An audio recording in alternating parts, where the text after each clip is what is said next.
what's going on, everybody? So this video is really special, and it's special really for two reasons. Number one, if you've ever wanted to buy a used digital camera, this is the video for you. We're going to teach you how to buy from private parties, places like Craigslist and eBay, and all the things that you should look for, and how to avoid all the pitfalls of buying an electronic piece. So you don't want to miss this.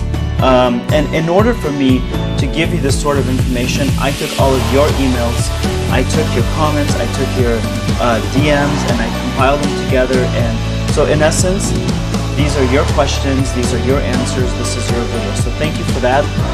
The other reason why this video is special to me is because when I first started photography, I went to this little store, Fullerton Cameras, and I didn't know anything, but the guys there guided me through my first camera purchase, and it's a small family-run business that helped me make a decision on my first camera.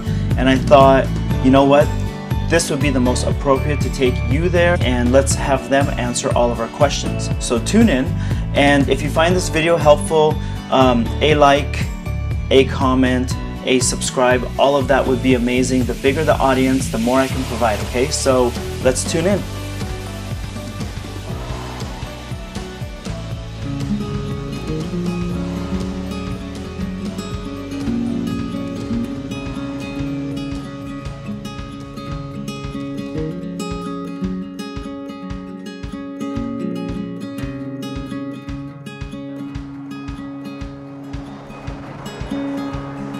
Hey guys, it's Waleed. So I am at Fullerton Cameras in Fullerton, California. This is Chris. Here's what's really cool about this store is that when I started photography about 8-9 years ago, Chris and Mike back there sold me my first cameras. And this is where I started, and they've been really helpful. So today what they're going to do is talk to us about buying used cameras, whether it's digital or film. And I'm just going to go ahead and let Chris talk about some of the basic things that people should look for when buying a used camera. Most of the time when you're looking at a used camera, you've got a few things to double check. I mean, the first thing you want to decide, are you buying a film camera or are you buying a digital camera? That's your most obvious thing to check and decide which way you want to go with that. For used, pretty common sense things, check, does it fire? Does it make noise? Does it do something when you push the dials? You know, anytime you get one that nothing's moving, stuff's locked up, that's usually a bad sign. If you're looking at a digital camera, you know, does it power on? If you're trying to buy it used from a private party or something, don't let them give you an excuse of, well, my battery isn't charged. Well, you can't check it then, so don't do that. For digital, you'll want to look at things like, figure out what kind of memory card it takes. I would say take a memory card with you, so if you've got a couple different memory cards, it doesn't have to be a big one, you know, just something that can take a few shots off. That way you can double check it, and hopefully they will let you actually use it. Anyone that says no, they don't want you taking a picture, again, probably a warning sign to not go with that one. So I guess anybody that won't let you check if they'll have any sort of excuses, that's a sure sign. Just walk away. Always a bad walk sign. away. What is the oldest you should purchase on a digital camera? How many years? So you've got two problems. Try to buy the newest thing that you can. Okay. Budget is part of the problem, but I would always say buy a lower level camera that's newer rather than a higher end camera that's cheaper in budget and making it much older. Digital cameras exactly the same as computers, so nobody wants to buy a 10-year-old PC or a 10-year-old Mac just because technology is so much better now. You know, your entry-level digital now, Rebel or Nikon, anything like that, is probably going to be superior to the mid-range camera from 7 or 8 years ago. So image quality-wise, the video features, all of those things improve so quickly that you're better off just going with a newer one. Okay. Do you prefer that they spend a little bit more money on the body or the actual lens?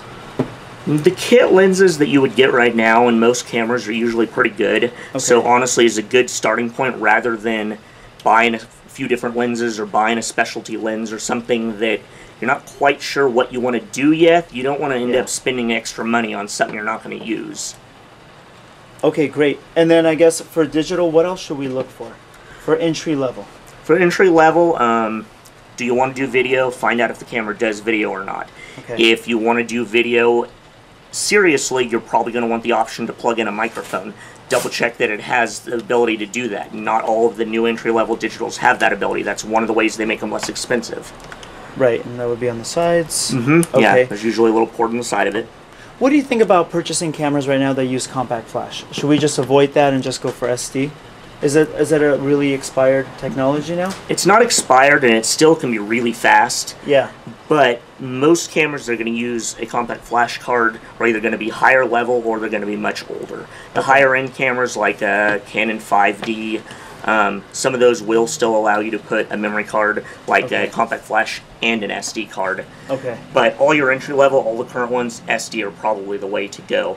There's definitely less chance of bending a pin or putting a card in incorrectly. Yeah. Compact flash, you put it in sideways by accident, put it in backwards by accident, and bend a pin, it's a very expensive repair, and there's no way around it. I mean, what else should we look for? We're looking at all the buttons. We're looking to see if there's enough ports for what we need. Yep, look for the buttons, look at the ports, you know, spin the dials, check things.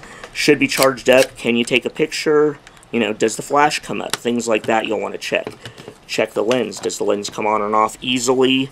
Make sure it's not all beat up or scuffed up. Things like that. Those are all signs that there might be a problem or that it's been used really hard, you know. If you can get the history of it from a private party, that's great. From a store, probably not going to get much of a history from it because stores don't generally, you know, get the whole life story from someone, so.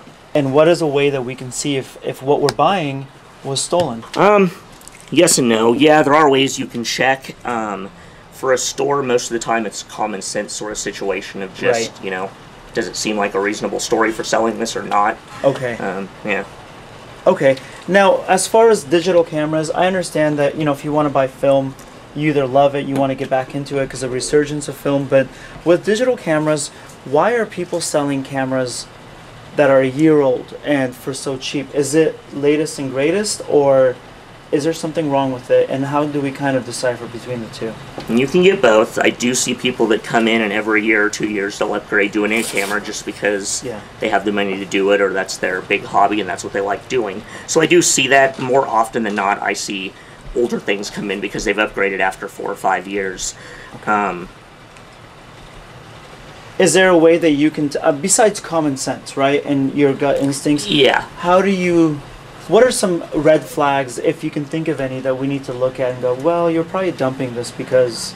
Yeah, I mean, common sense would be, you know, obviously use your common sense, and if it seems, if the price is too cheap, that can be a red flag. If they could throw it on eBay and get twice their money, eBay's not that hard to use now, so if someone's doing that, there might be a reason why they're trying to dump it fast.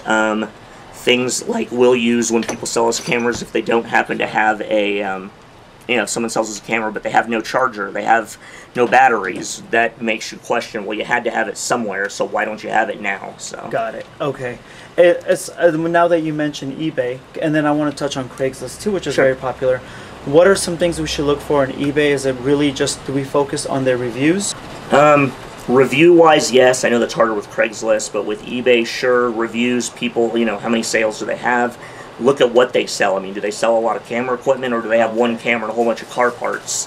Maybe they don't know quite as much about the camera. It still could be totally legit, but, you know, that may be a question mark of why they're selling that camera. Okay. Beyond that, shutter count is a big thing now. Everybody asks about shutter count.